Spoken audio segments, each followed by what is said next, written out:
cried. Most people were silent. I remembered the line from the Hindu scripture, the Bhagavad Gita. Vishnu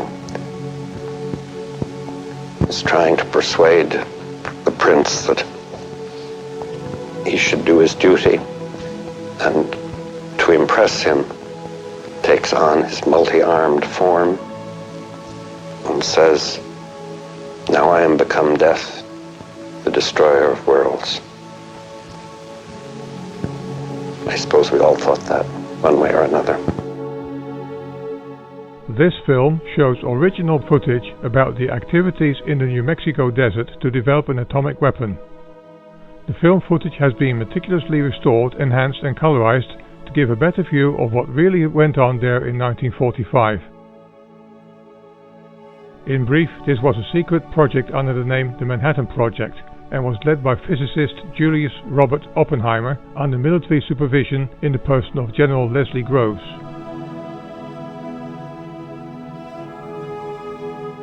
In order for hundreds of scientists to be as active and motivated as possible, a new small town was constructed in the desert at Los Alamos, where they could live with their entire family.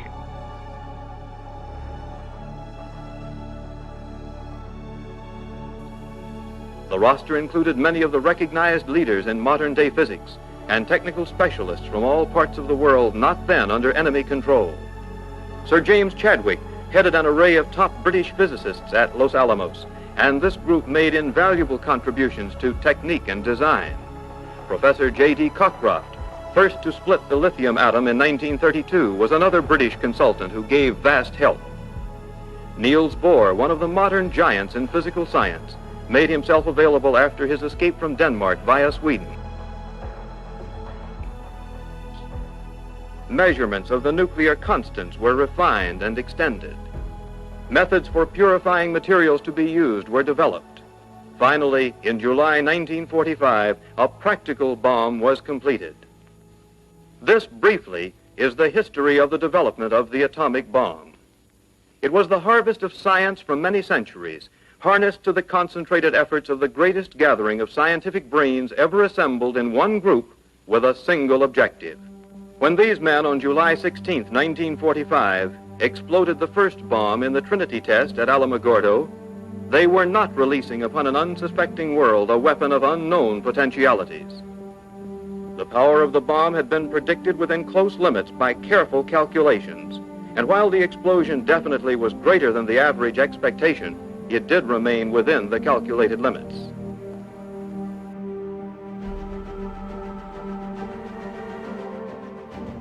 For those who recently watched Christopher Nolan's great Oppenheimer film, it may not have been totally clear that in fact two bombs were in the making, an implosion-type A-bomb and a gun-type A-bomb.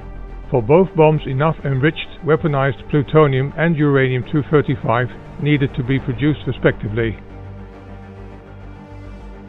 The film shows two glass bowls, a fish bowl and a large wine glass, that were gradually filled with marbles to represent the ongoing production process.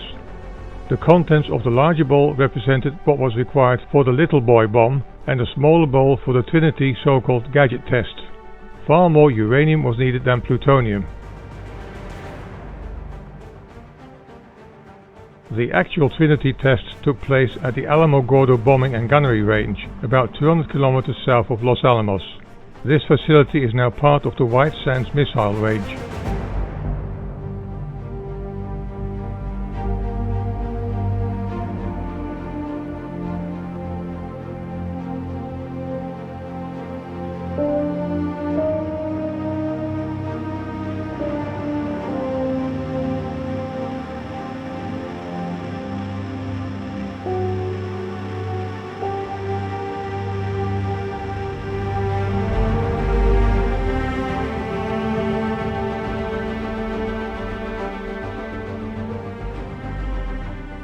The Fat Man bomb that was dropped on Nagasaki was of the same type as the one used during the Trinity test, i.e. an implosion-type bomb.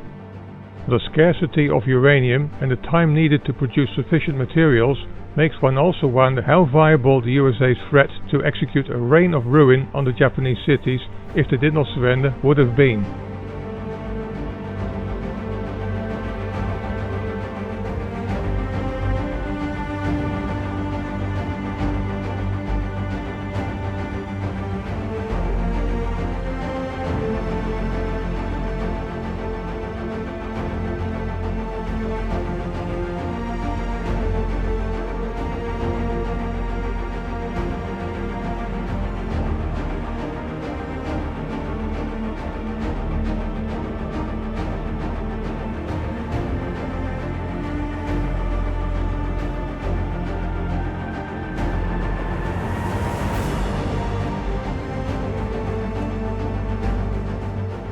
Considering that the gun-type bomb was much simpler to construct than the implosion bomb, a good question is why the latter type was pursued nevertheless, especially considering the enormous time pressure that rested on the entire project.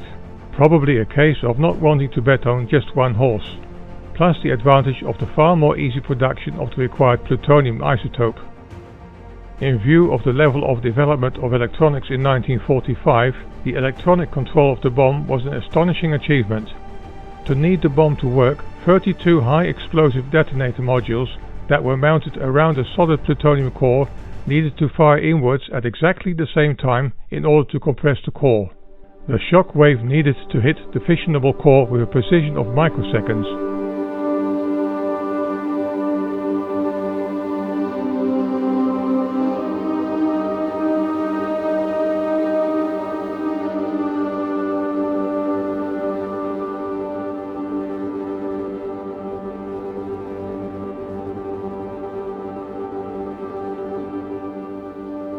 Looking at these images, some may think that the Trinity bomb was crudely held together with duct tape.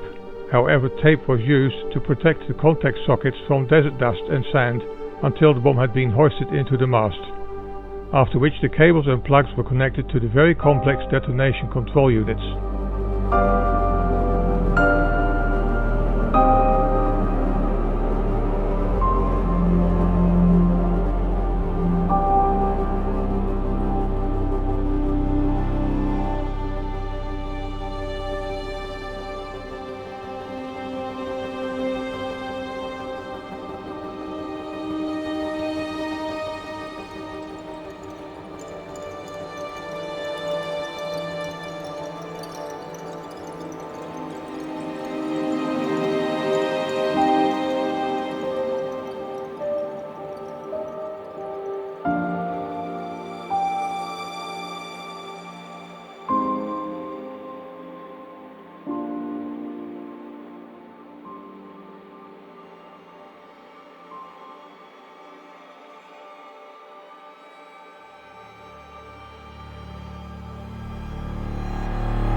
Till this day, Truman's decision to deploy nuclear weapons is highly controversial.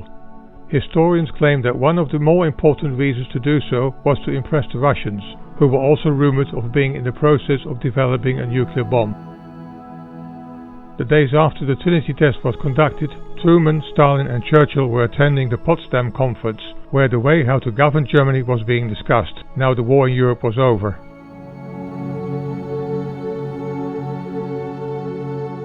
It is remarkable to note that Japan was bombed only 20 and 23 days after the one and only successful Trinity test, conducted on the 16th of July 1945. At the time of that test, there was hardly any more nuclear material available. Astonishingly, the gun-type little boy bomb that was dropped on Hiroshima was deployed untested. This was done out of pure necessity in view of having run out of uranium.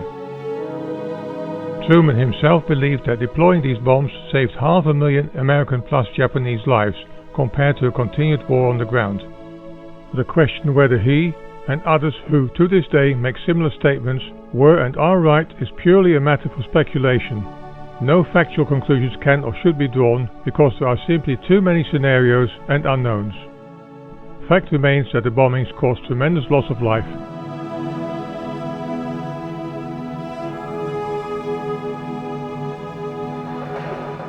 In view of the fact that Truman called Oppenheimer a crybaby after Oppie told him that he had blood on his hands, plus the way Truman announced the bombing of Hiroshima with a smile on his face, and that many historians state that the war with Japan was already close to being over before both atomic bombs were dropped, makes one wonder why Truman is still on the 5th place in the list of best USA presidents.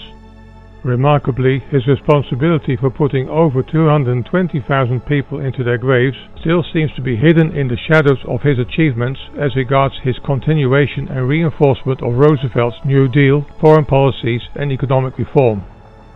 While constructing the bombs, it appears that Oppenheimer was less concerned about its potential military use.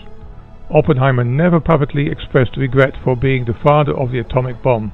However, in view of his conduct and critical statements towards how his bomb had been deployed, it is clear that, especially in later years of life, he mentally struggled with remorse. He did openly question whether the use of the bombs on Japan was really necessary. Responded to the question, what do scientists think, by saying that they think a variety of things and this is only natural. On the one hand, they hoped this instrument would never be used in war, and therefore they hoped that we would not start out by using it.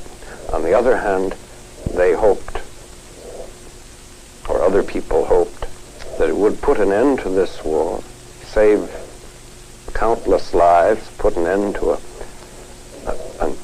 a butchery that had been going on for many years and had been marked by